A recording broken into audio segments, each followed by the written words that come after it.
తెలంగాణలో పల్లె నుంచి పట్నం దాకా ప్రతి వార్తను ప్రజలకు చేరవేసే సరికొత్త ప్రయత్నం ప్రతి జిల్లా నుంచి సంక్షిప్త రూపంలో సమస్త సమాచారం తెలంగాణ 33 జిల్లాల సమగ్ర వార్తా స్రవంతి మీ ముందుకు తెచ్చింది టీ న్యూస్ 33 జిల్లాల నుంచి మా ప్రతినిధులు అందించే 33 వార్తల్ని ఇప్పుడు చూద్దాం.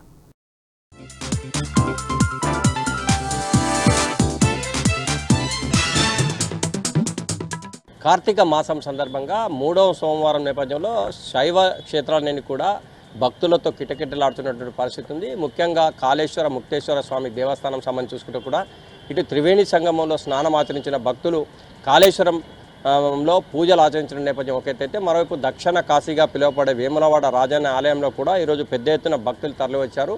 మరియు దీపాలు ముట్టించిన తర్వాత తమ ప్రియతమ రాజరాజేశ్వరిని దర్శించుకొని తమ కోరిన కోరికలు తీర్చాలని ముఖ్య నేపథ్యం ఒక ఎత్తైతే,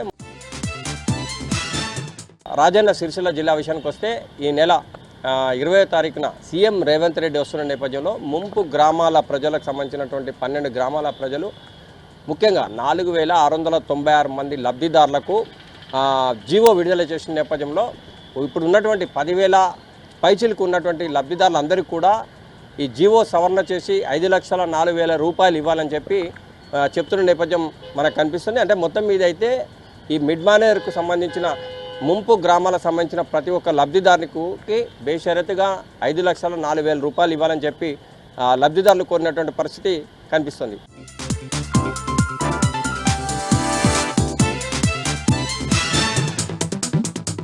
ఇక నల్గొండ జిల్లా వార్తలు చూస్తే ఈరోజు ఇవాళ కూడా 2 రోజుల పాటు గ్రూప్ 3 పరీక్షల్ని విజయవంతంగా పూర్తి చేశారు అధికార యంత్రాంగం. నిన్న పేపర్ 1, పేపర్ 2 పరీక్షలు పూర్తి కాక ఈరోజు పేపర్ 3 పరీక్షలు పూర్తి కావడం జరిగింది. నల్గొండ, మిర్యాలగూడలో 88 పరీక్ష కేంద్రాలను ఏర్పాటు చేశారు. ఈ 88 పరీక్ష కేంద్రాల్లో దాదాపుగా 28,000 మంది అభ్యర్థులు పరీక్షలు రాస్తున్నట్టుగా అధికారులు తెలపడం జరిగింది. అయితే నిన్న దాదాపు 30% మంది గైర్హాజరయ్యారు. ఈరోజు కూడా దాదాపు 25% మంది గైర్హాజరయ్యారు కూడా అధికారులు తెలపడం జరిగింది. ఎప్పటికప్పుడు కూడా జిల్లా ఎస్పీ శరత్చంద్ర పవార్, జిల్లా కలెక్టర్ ఇలా త్రిపాఠి కూడా అన్ని పరీక్ష కేంద్రాలను తనిఖీలు చేస్తూ ఎక్కడికక్కడ కూడా పర్యవేక్షణ చేస్తూ ఎక్కడ ఎలాంటి లోటుపాట్లు లేకుండా ఎక్కడ ఎలాంటి తప్పులు జరగకుండా పకడ్బందీగా ఈ పరీక్షలన్నింటినీ కూడా నిర్వహించడం జరిగింది. మరొక విషయానికి వస్తే నల్గొండ జిల్లాలో బీసీ కమిషన్ పర్యటన చేసింది. నల్గొండ జిల్లా కలెక్టరేట్లో బహిరంగ విచారణ కార్యక్రమాన్ని కూడా చేపట్టారు. దాదాపు 3 జిల్లాల నుంచి కూడా సూర్యాపేట, యాదాద్రి, అదేవిధంగా నల్గొండ జిల్లాల నుంచి వివిధ బీసీ సంఘాలు, కుల సంఘాలు, సంచార జాతులకు సంబంధించి ప్రతినిధులు ఇక్కడ హాజరై బీసీ సంఘానికి వినతిపత్రాలు అందజేయడం జరిగింది. వారందరి స్టేట్మెంట్ కూడా రికార్డ్ చేశారు. వారందరి అభిప్రాయాలు కూడా తెలుసుకోవడం జరిగింది. ఏదైతే వెనుకబడిన తరగతుల అభివృద్ధి కోసం ప్రభుత్వం తీసుకుంటున్న చర్యల గురించి విచారణ చేస్తూ ఉన్నాం. ఎవరెవరి అభిప్రాయాలు కూడా తీసుకుంటా ఉన్నాం. వెనుకబడిన తరగతుల అభివృద్ధికి ప్రభుత్వానికి నివేదికను సమర్పిస్తామని కూడా బీసీ సంఘం సంబంధించినటువంటి చైర్మన్ నిరంజన్ ఇతర సభ్యులు తెలపడం జరిగింది. ఈ సమావేశానికి 3 జిల్లాల కలెక్టర్లు, 3 జిల్లాల ఎస్పీలు, ఇతర బీసీ సంబంధించినటువంటి అధికారులందరూ కూడా హాజరయ్యారు. ఇక సూర్యాపేట జిల్లా వార్తలు చూస్తే సూర్యాపేట జిల్లాలో హైదరాబాద్ విజయవాడ జాతీయ రహదారిపైన గంజాయి తరలిస్తున్నటువంటి 7 సభ్యుల ముఠాను పోలీసులు అరెస్ట్ చేశారు. వారి వద్ద నుంచి కింటా గంజాయిని స్వాధీనం చేసుకున్నారు. దాదాపు 30 లక్షల విలువ ఉంటుందని కూడా పోలీసులు తెలపడం జరిగింది. వారి వద్ద నుంచి 3 కార్లను స్వాధీనం చేసుకున్నారు, 9 సెల్ ఫోన్లను స్వాధీనం చేసుకున్నారు. ఆంధ్ర ఒరిస్సా బార్డర్ నుంచి ఈ 7 సభ్యులు గంజాయి దందా చేస్తున్నట్టుగా జిల్లా ఎస్పీ సన్ప్రీత్ సింగ్ తెలపడం జరిగింది.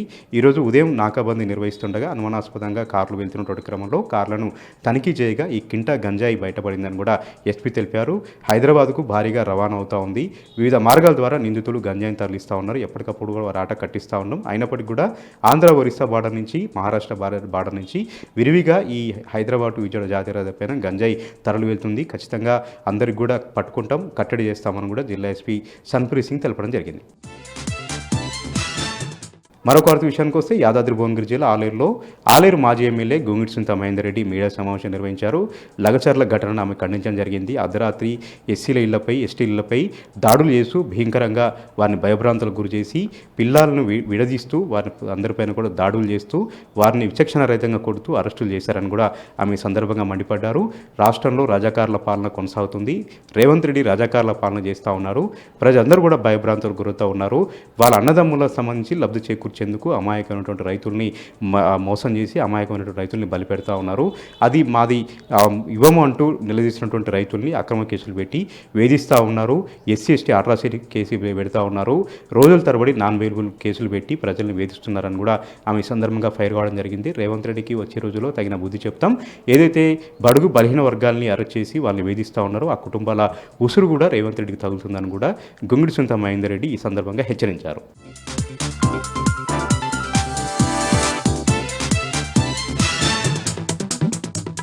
నేను శేఖరాచారి. ఈరోజు ప్రధాన వార్తలు చూసినట్టయితే కల్వకుర్తి నియోజకవర్గం మాడుగుల మండలం నాగిళ్లలో దారుణం జరిగింది. ఒకే ఇంట్లో బావబామరుదులు జంట హత్యలకు గురయ్యారు.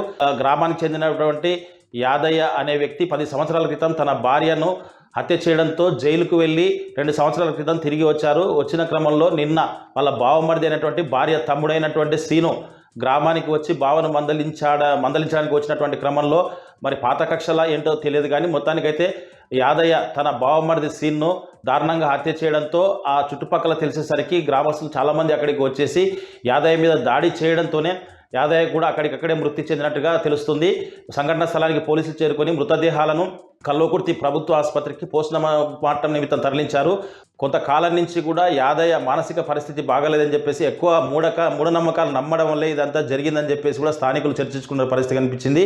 అయితే సీను మృతదేహాన్ని తీసుకుపోవడానికి వాళ్ళ బంధువులు వచ్చినప్పటికీ యాదయ్య మృతదేహాన్ని తీసుకెళ్లడానికి వాళ్ళ బంధువులు ఎవరు కూడా సుముఖంగా లేకపోవడంతో ఇక్కడ చర్చాంశనీయంగా మారింది. మరొక వార్త చూసినట్టయితే కల్వకుర్తి నియోజకవర్గం కడతాల్ టోల్ ప్లాజా వద్ద 2 యువకులు రాత్రి జరిగిన రోడ్డు ప్రమాదంలో దుర్మరణం చెందారు. కడతాల్కు చెందినటువంటి మహేష్ రాజు అనే 2 స్నేహితులు టోల్ ప్లాజా వద్ద ఆగి ఉన్న లారీని ఢీకొట్టడంతో 2 యువకులు అక్కడికక్కడే మృతి చెందడంతో కడతాల్ గ్రామంలో విషాద ఛాయలు అలుముకున్నాయి. వాళ్ళ కుటుంబ సభ్యులంతా కూడా కన్నీరు మున్నీరుగా విలపిస్తూ ఉన్నారు. అసలు ఏం జరిగింది, రాత్రి ఎక్కడికి వెళ్ళారు, ఎక్కడి నుంచి ఎక్కడికి వచ్చారు అనే తెలుసుకునే క్రమంలోనే వీళ్ళు మృతి చెందడం చాలా బాధ కలిగించిందని చెప్పేసి పోలీసులు సంఘటనా స్థలానికి చేరుకొని కేసు నమోదు చేసి మృతదేహాలను కల్వకుర్తి ప్రభుత్వ ఆసుపత్రికి తరలించారు. మరొక వార్త చూసినట్టయితే కర్తాల్ మండల కేంద్రంలో గిరిజన నాయకులను పోలీసులు ముందస్తు అరెస్టులు చేసి పోలీస్ స్టేషన్కు తరలించారు. లగచర్ల ఘటనకు సంబంధించి ఎస్టీ కమిషన్ వస్తున్న నేపథ్యంలో ముందస్తుగా కర్తాల్ మండలానికి చెందినటువంటి మాజీ జడ్పీటీసీ దశరథ్ నాయక్తో పాటు మాజీ సర్పంచులు, ఉప సర్పంచులతో పాటు పలువురు గిరిజన నాయకులను ఈరోజు ఉదయాన్నే పోలీసులు వాళ్ళ ఇళ్లకు చేరుకొని ముందస్తు అరెస్టులు చేసి పోలీస్ స్టేషన్ తరలించి పోలీస్ స్టేషన్లో 1.5 గంటలకు పైగా వాళ్ళను కూర్చోబెట్టి సొంత పూచికత్తుపై వదిలిపెట్టినట్టు చెప్తున్నటువంటి పరిస్థితి. ఏదేమైనప్పటికీ లగచర్ల బాధితులకు గిరిజనులుగా మేము అన్ని రకాల అండగా ఉంటామని చెప్పేసి మాజీ జడ్పీటీసీ దశరథ్ నాయక్ చెప్పినటువంటి పరిస్థితి కనిపించింది.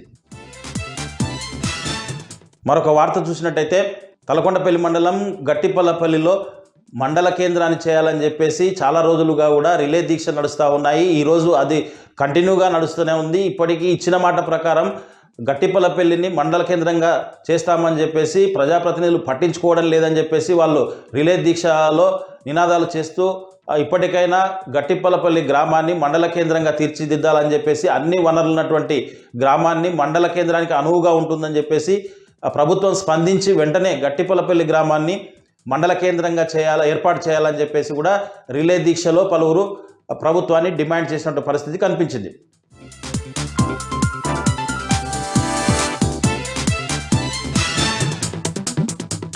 ఆదిలాబాద్ జిల్లా వార్తల విషయానికి వస్తే ఈ నెల 20వ తేదీన మహారాష్ట్రలో అసెంబ్లీ ఎన్నికల నేపథ్యంలో తెలంగాణ మహారాష్ట్ర సరిహద్దులున్న ఆదిలాబాద్ జిల్లా సరిహద్దు ప్రాంతాల్లో ఇప్పటికే ఏర్పాటు చేసిన చెక్పోస్టులలో నిరంతర పర్యవేక్షణ చేస్తున్నారు.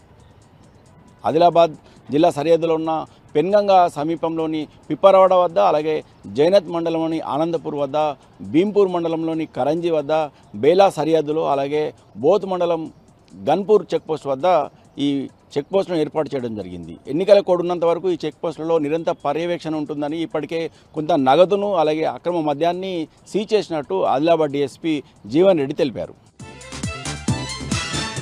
ఇక మరో వార్తా విషయానికి వస్తే జైనత్ మండల కేంద్రంలోని శ్రీ లక్ష్మీనారాయణ స్వామి ఆలయంలో బ్రహ్మోత్సవాలు అంగరంగ వైభవంగా కొనసాగుతున్నాయి. కార్తీక మాసంలో పెద్ద ఎత్తున జైనత్ ఆలయానికి భక్తులు తరలివచ్చి ప్రత్యేక పూజా కార్యక్రమాలు నిర్వహించి మొక్కులు తీర్చుకుంటారు. ప్రతి సంవత్సరం ఏటా కార్తీక మాసంలో నిర్వహించే ఈ బ్రహ్మోత్సవాలకు ఇటు ఆదిలాబాద్ జిల్లా వ్యాప్తంగా కాకుండా మహారాష్ట్ర నుంచి కూడా వేల సంఖ్యలో భక్తులు తరలివచ్చి ప్రత్యేక పూజా కార్యక్రమం నిర్వహించడంతో పాటు మొక్కులు తీర్చుకుంటారు. ఈ నెల 13వ తేదీన నిర్వహించిన స్వామివారి కళ్యాణోత్సవము అంగరంగ వైభవంగా నిర్వహించారు. ఈ సందర్భంగా స్వామివారి విగ్రహాలను పల్లెకిలో ఊరేగించారు. పెద్ద ఎత్తున భక్తులు తరలివస్తున్న నేపథ్యంలో ప్రత్యేక ఏర్పాట్లు చేసినట్టు ఆలయ నిర్వాహకులు తెలిపారు. ఇక నిర్మల్ జిల్లా వార్తల విషయానికి వస్తే జిల్లాలో గత వారం రోజుల క్రితం పెద్ద పులి సంచరించడం స్థానికుల్లో కలకలం సృష్టించగా తాజాగా ఈరోజు 2 చిరుతపులులు కనిపించడం మరింత ఆందోళనకు గురి చేస్తుంది. విశ్వనాథపేట కాలనీ సమీపంలో నిర్మల్ పట్టణానికి 2 కిలోమీటర్ల దూరంలోనే 2 చిరుతపులులు కనిపించాయని స్థానికులు అటవీ శాఖ అధికారులకు సమాచారం అందించారు. తాము ఎంతో భయాందోళనకు గురవుతున్నామని, చేతిలో కర్రలు పట్టుకొని తిరుగుతున్నామని, ఇక్కడున్న మేకల మందలపై అలాగే గొర్రెల మందలపై చిరుతపులి దాడి చేసే అవకాశం ఉన్నందున తాము ఎంతో ఆందోళనకు గురవుతున్నామని స్థానికులు ఆందోళన వ్యక్తం చేశారు. అయితే అటవీ శాఖ అధికారులు మాత్రము స్థానికులు జాగ్రత్తగా ఉండాలని, చిరుతపులి కనిపిస్తే వెంటనే తమకు సమాచారం అందించాలని అటవీ శాఖ అధికారులు స్థానికులకు సూచించారు.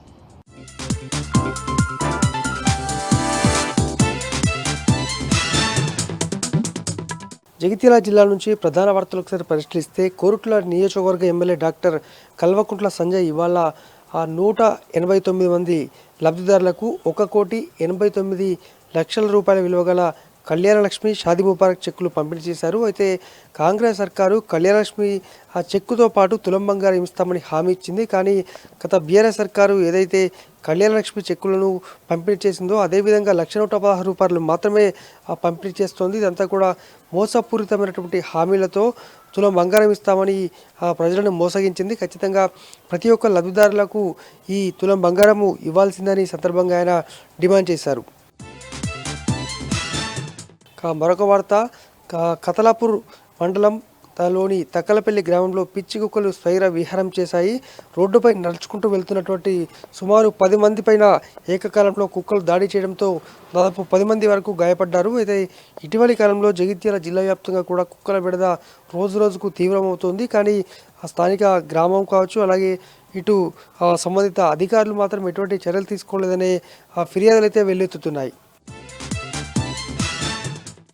మరొక వార్త, వైరల్ ఫీవర్లు మళ్ళీ పెద్ద ఎత్తున కూడా విజృంభిస్తున్నాయి. జగిత్యాల జిల్లా కేంద్రంతో పాటు అనేక గ్రామాల్లో కూడా మారుతున్న వాతావరణానికి అనుగుణంగా రోజు రోజుకు కేసుల సంఖ్య పెరుగుతూనే ఉన్నాయి. ప్రజలు ఇటు జలుబు అలాగే నొప్పులతో పాటు జ్వరంతో ప్రభుత్వ ప్రైవేట్ ఆసుపత్రులను ఇంకా ఆశ్రయిస్తూనే ఉన్నారు. మరి సీజనల్ వ్యాధుల కారణంగా ముందస్తు జాగ్రత్తలు తీసుకోవాల్సినటువంటి వైద్య శాఖ ఇప్పటి వరకు మాత్రం దీనిపైన ఎటువంటి ప్రకటన చేయలేదు. ఈ జాగ్రత్తలపైన కూడా ఎటువంటి వివరణ అలాగే ఎటువంటి ముందస్తు చర్యలు అయితే చేపట్టలేదని మనకు ఈ వ్యాధుల కారణంగా మనకు అర్థమవుతోంది. ఇవి జిల్లా వ్యాప్తంగా ఉన్నటువంటి వార్తలు.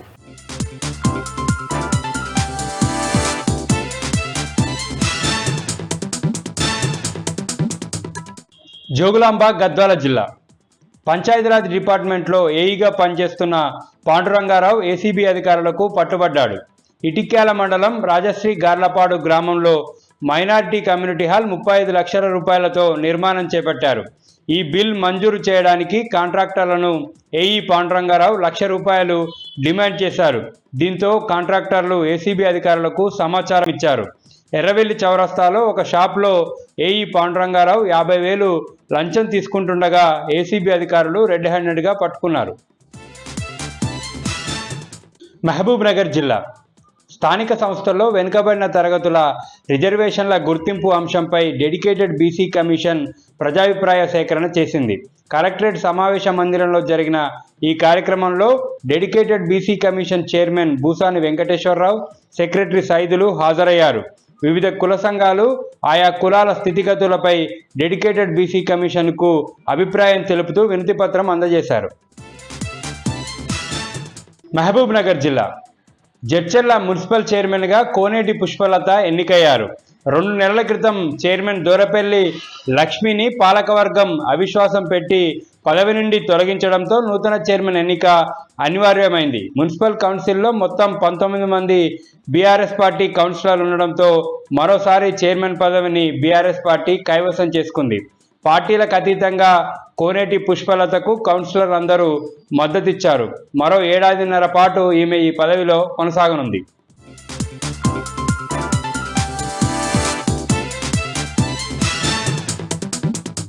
పెద్దపల్లి జిల్లాకు సంబంధించి ఈరోజు ప్రధాన వార్తలు చూస్తున్నట్టే రామగుండం బీఆర్ఎస్ పార్టీ కార్యాలయంలో మాజీ మంత్రి కొప్పుల ఈశ్వర్ అలాగే మాజీ ఎమ్మెల్యే కోరకంటి చంద్ర మీడియా సమావేశం నిర్వహించారు. ఈ సందర్భంగా మాజీ మంత్రి కొప్పుల ఈశ్వర్ మాట్లాడుతూ రాష్ట్రంలో ప్రభుత్వం ఉన్నట్టా లేనట్టా అని అనుమానాలు వస్తున్నాయంటూ కూడా ఆయన వ్యాఖ్యానించారు.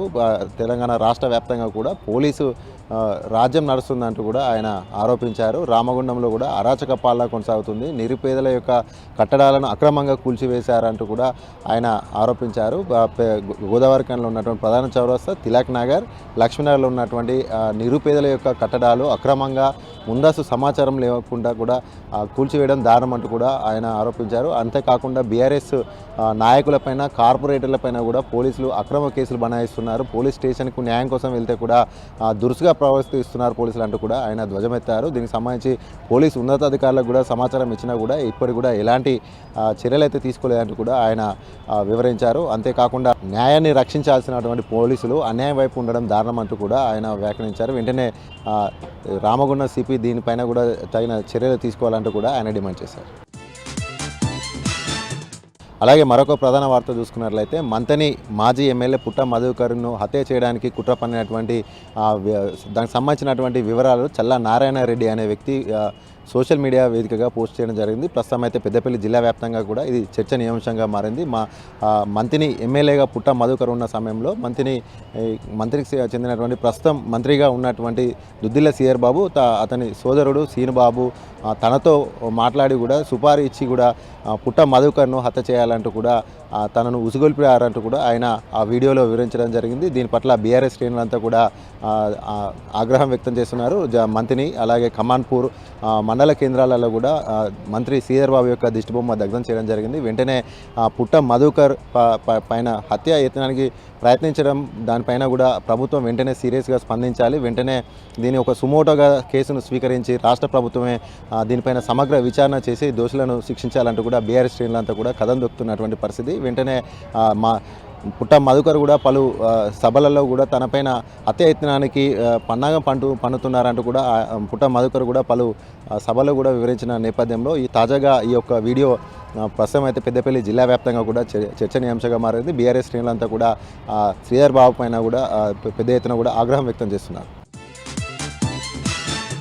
అలాగే మరొక ప్రధాన వార్త చూసుకున్నట్లయితే సింగరేణి రామగుండం రీజియన్ 1 పరిధిలో ఉన్నటువంటి సుందిల్ల గ్రామానికి చెందినటువంటి రైతులు తమ భూములను కోల్పోవడం జరిగింది. దీనికి సంబంధించి సింగరేణి సంస్థ విస్తరణలో భాగంగా OCP5 ఉపరితల బొగ్గు గని విస్తరణలో భాగంగా భూమి పూజ చేయడం జరిగింది. దీనికి సంబంధించి గత 4 ఏళ్ల నుండి కూడా రైతులంతా కూడా పోరాడుతున్నారు. తమకు నష్టపరిహారాన్ని చెల్లించాలి, ఇప్పుడు ఉన్నటువంటి మార్కెట్ ధర ప్రకారం తమకు నష్టపరిహారం చెల్లించారంటూ కూడా 4 ఏళ్ల నుండి కూడా తిరుగుతున్నటువంటి పరిస్థితులు నెలకొన్నాయి. దీనికి సంబంధించి సింగరేణి యాజమాన్యం కానీ ప్రజాప్రతినిధులు కానీ ఎవరు కూడా స్పందించకపోవడంతో ఈరోజు కలెక్టరేట్ వద్ద ఆందోళనకు దిగారు. కలెక్టరేట్కు వినతి పత్రాన్ని కూడా సమర్పించి వారి యొక్క ఆవేదనను తెలపడం జరిగింది. వెంటనే ఇప్పటికైనా సింగరేణి సంస్థ తగిన పరిహారాన్ని వెంటనే చెల్లించాలంటూ డిమాండ్ చేస్తున్నారు. లేని పక్షంలో పెద్ద ఎత్తున కూడా RG1 GM కార్యాలయాన్ని ముట్టడిస్తామంటూ కూడా రైతులు డిమాండ్ చేశారు.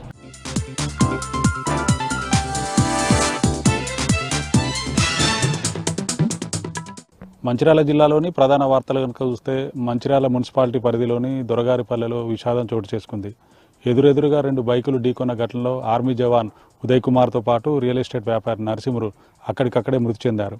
గాయపడ్డ నరసింహులు భార్య రమాదేవిని హుటాహుటిన ఆసుపత్రికి తరలించారు.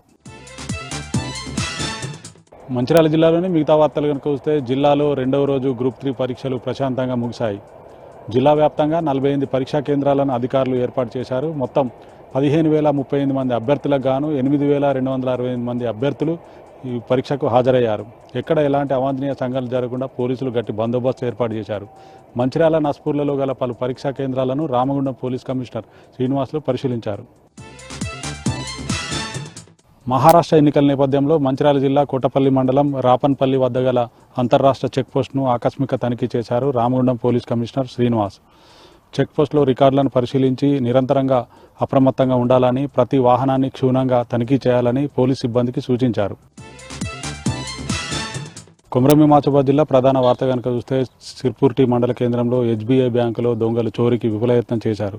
షట్టర్ తెరిచేందుకు ప్రయత్నించగా అది తెరుచుకోకపోవడంతో కిటికీ గుండా లోనికి వెళ్లేందుకు ప్రయత్నించారు. అది కూడా విఫలం కావడంతో అక్కడి నుంచి జారుకున్నారు. ఉదయం బ్యాంకుకు వచ్చిన సిబ్బంది ఇది గమనించి పోలీసులకు సమాచారం అందించారు. కేసు నమోదు చేసుకున్న పోలీసులు సీసీ ఫుటేజ్ ఆధారంగా దర్యాప్తు ప్రారంభించారు.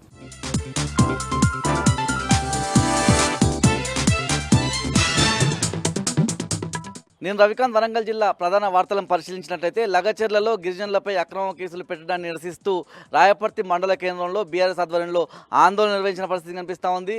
ఈ ఆందోళనలో మాజీ మంత్రి ఎర్రబెల్లి దయాకర్ రావు, మాజీ ఎమ్మెల్యే శంకర్ నాయక్ పాల్గొన్నారు. ముఖ్యంగా రాయపర్తి మండల కేంద్రం నుంచి ఎంఆర్ఓ కార్యాలయం వరకు ర్యాలీగా వెళ్ళి ఎంఆర్ఓకు వినతి పత్రం అందజేసిన పరిస్థితి కనిపిస్తూ ఉంది. ఈ సందర్భంగా ఎర్రబెల్లి దయాకర్ రావు మాట్లాడుతూ లగచర్ల బాధితులకు బీఆర్ఎస్ అండగా ఉంటుందని చెప్పి ఆయన ధైర్యం కల్పించే ప్రయత్నం చేశారు. దాంతోపాటు రాష్ట్రంలో రాక్షస పాలన కొనసాగుతుందని చెప్పి ఆయన చెప్పారు. ముఖ్యంగా 6 గ్యారెంటీల నుంచి ప్రజలను దృష్టి మరలించడానికే ఎప్పటికప్పుడు కాంగ్రెస్ ప్రభుత్వం డైవర్షన్ పాలిటిక్స్కు తెరదీస్తూ ఉందని చెప్పి ఆయన చెప్పిన పరిస్థితి కనిపిస్తూ ఉంది. మరోవైపు ఏ మొహం పెట్టుకొని సీఎం రేవంత్ రెడ్డి వరంగల్కు వస్తూ ఉన్నారని చెప్పి ఆయన ప్రశ్నించిన పరిస్థితి కనిపిస్తూ ఉంది.